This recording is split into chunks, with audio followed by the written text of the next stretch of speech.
Donc nous vivons une ère nouvelle, l'ère de la jouissance à tout prix.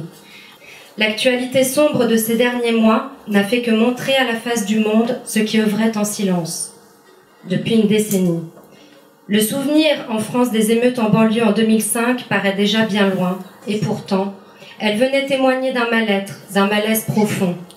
Depuis quelque temps, nous assistons à un mouvement qui n'est pas sans rappeler cette lutte entre pulsion de vie et pulsion de mort, avec d'un côté des peuples qui se battent pour accéder à un niveau supérieur de civilisation en abattant les régimes totalitaires pour mettre en place une démocratie, la douce nomination de Printemps arabe en est un exemple, et de l'autre, les pays démocratiques font face à l'émergence des radicalismes de tous bords qui ne cessent de monter en puissance dans toute l'Europe, renforçant ainsi un processus de déconstruction plutôt que de construction.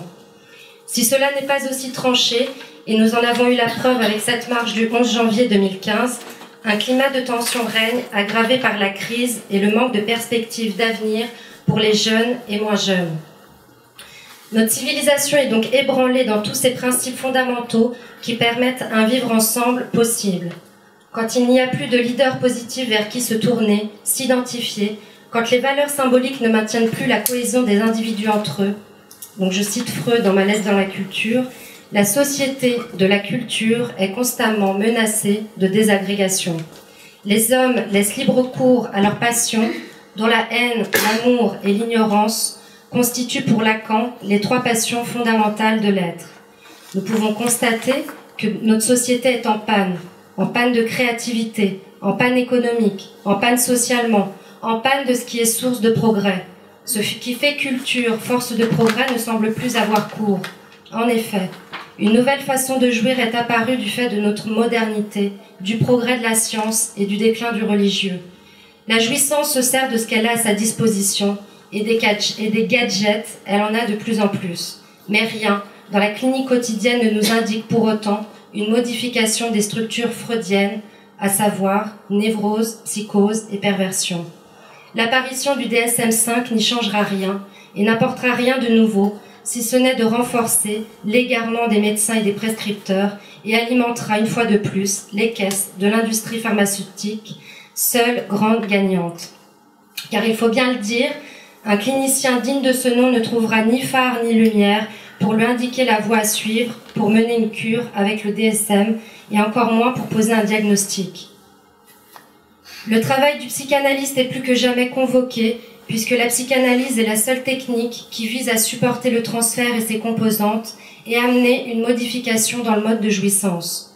Amener l'être à ne plus jouir de sa haine vis-à-vis de l'autre et vis-à-vis de lui-même, de son amour et de son ignorance, constitue la voie de sortie pour retrouver la possibilité de supporter les aléas de l'existence, de jouir autrement que d'une façon destructrice et d'avoir une relation humanisée au monde, puisque fondamentalement, la rencontre avec un psychanalyste humanise.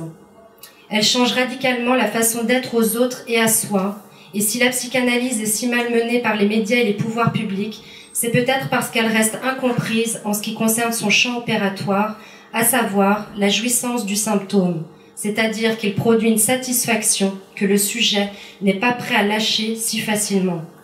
Si le champ de la jouissance a été nommé par Lacan le champ lacanien, c'est peut-être bien parce qu'elle constitue le point d'entrée, le point de butée, mais aussi le point de sortie de la psychanalyse. Alors comment le psychanalyste opère face à cette jouissance ? Y a-t-il disparition de l'autorité de transfert, comme le postule Charles Melman ? Face à ces nouvelles banalités de mode de jouir, que peut la psychanalyse ? La jouissance est une grande question qui ne peut seulement se traiter à coups de bistouri, de médicaments ou de castration chimique. Elle reste fondamentalement le champ opératoire du psychanalyste et nous suivrons pas à pas l'avancée freudienne, mais aussi lacanienne, pour tenter de témoigner de l'importance de la place du psychanalyste. Dans L'avenir d'une illusion, Freud soulignait déjà que la création de la culture ne peut s'édifier que sur la contrainte et le renoncement pulsionnel. C'est en renonçant à ces pulsions destructrices, ces pulsions qui puisent leur source dans l'infantile, que l'homme peut vivre avec l'autre côte à côte, qu'un espace public peut être délimité sans que qui que ce soit ne se sente menacé. Car comme l'écrit Freud, Laisser libre cours à ses pulsions, à la nature, expose l'être à une satisfaction pulsionnelle sans limite et dont le tribut à payer est bien plus grand que celui imposé par la culture, puisqu'il peut le payer de sa vie. La culture a pour principe fondamental de nous défendre contre la nature. Elle exige des sacrifices de chacun et afin d'y remédier, la civilisation a créé des dédommagements symboliques comme les idéaux culturels, l'art ainsi que la religion. Freud classe cette dernière au plus haut rang des valeurs morales dans le maintien d'une civilisation. Pour l'auteur, la religion est issue du complexe d'Oedipe, je le cite, « La religion serait la névrose de contraintes universelles de l'humanité. La genèse psychique des représentations religieuses sont pour Freud, ce sont des illusions, accomplissements des souhaits les plus anciens, les plus forts et les plus pressants de l'humanité. L'effet attendu est un refoulement du pulsionnel qui préserverait du développement d'une névrose. » Donc je cite toujours Freud. « L'homme de croyance et de piété est éminemment protégé contre le danger de certaines infections névrotiques. L'adoption de la névrose universelle le dispense de la tâche de former une névrose personnelle. » Face au déclin du religieux, de la figure du père, qu'en est-il aujourd'hui ?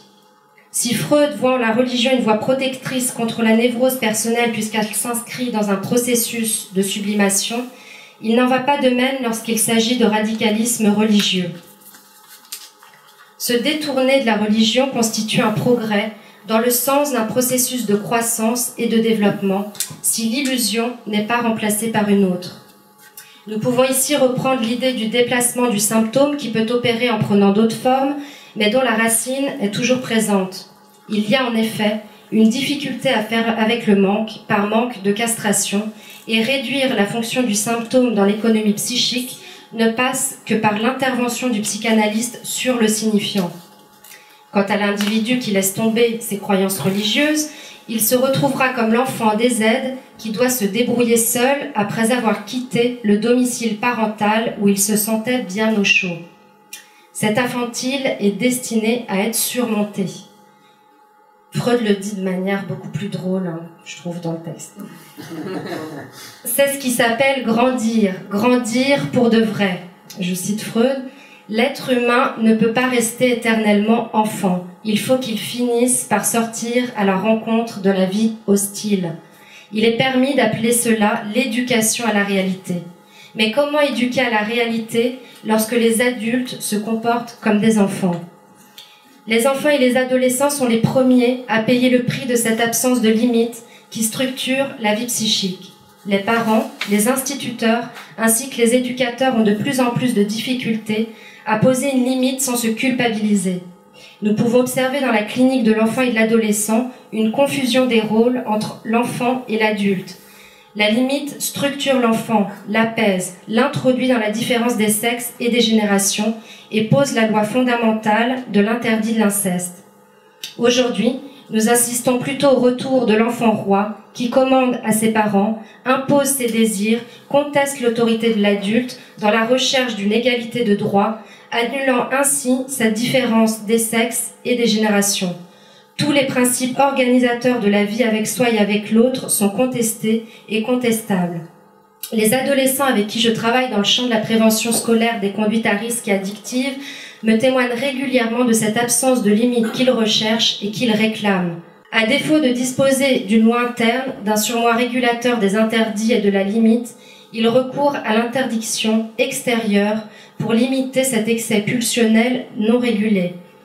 Opposition systématique face à l'adulte, demande de traitement d'égal à égal, passage à l'acte, banalisation de l'utilisation des objets bouche-orifice, écouteurs dans les oreilles, chewing-gum, écran, incapacité de différer le pulsionnel au prix d'un tout de suite, tout le temps, sont autant de comportements auxquels les adultes, mais surtout les parents, les premiers concernés, ont affaire dans la clinique avec l'adolescent. C'est d'ailleurs la meilleure clinique que je recommande pour s'exercer à ne pas tomber dans le rapport imaginaire. Car c'est bien cela qui est en jeu et les enfants et les adolescents sont les premiers à repérer les défaillances de l'adulte, surtout quand il ne tient pas la route. Donc c'est dans la famille que commence l'éducation à la réalité, puisque celle-ci constitue la cellule germinale de la culture. Le malaise dans la culture est un texte très actuel qui témoigne du malaise ambiant que la société occidentale traverse. Freud signale déjà que le défi de l'humanité sera de trouver un équilibre entre les exigences pulsionnelles et individuelles et les revendications pulsionnelles de la masse. Revendications culturelles de la masse. Je le cite, « Il faut que la culture mette tout en œuvre pour assigner des limites aux pulsions d'agression des hommes pour tenir en soumission leurs manifestations réactionnelles psychiques. » Face au déclin des idéaux sur lesquels se fonde le refoulement, au déclin, voire à la ringardisation de la figure du père, la psychanalyse ne peut que se réinventer. Cet aléa de l'individu à la société, entre le moi et l'autre, ne peut qu'intéresser directement le psychanalyste, puisqu'interroger ce bouleversement sociétal revient à interroger l'individu qui vient nous rencontrer, qui n'est jamais seul, mais toujours en relation avec un autre, avant même sa venue au monde, comme le rappelle Freud dans Psychologie des masses et Analyse du moi en 1923. Donc la psychanalyse offre une voie possible puisqu'elle opère avec la singularité. Qui ne sait parler, apprendra. Qui manque de signifiant pour dire l'indicible, en construira. Qui est soumis à l'impératif de jouissance de la résistance du surmoi, jouit, y renoncera, si tel est son désir. Merci.